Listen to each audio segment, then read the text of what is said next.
unang buwan ng taon, lagi nating naririnig, magsimula tayo ng panibagong buhay na may kapatawaran at may pagmamahalan. Pero alam nyo ba, may mga kasalanan na pwede tayo magpatawad. Pero mahirap talagang kalimutan. Lalo na kung ito ay nadudulot ng malalim sa ating puso't isipan. Lalo na kung nagdudulot sa iyo na halos ikasisira ng buhay mo. Madali lang naman ang magpatawad.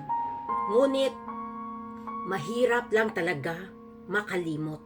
Kaya, hindi pwede na kapag nakagawa ka ng kasalanan, maghihintay ka pa ng bagong taon para patawarin ka ng taong nagawan mo ng kasalanan.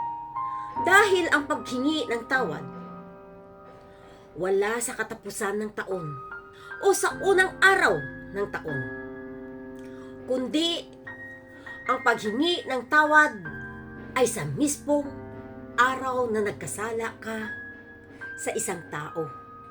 Dahil kapag ang sugat ay umukit at lumalim ito, mahirap na burahin, kalimutan sa isip at puso ng sinuman.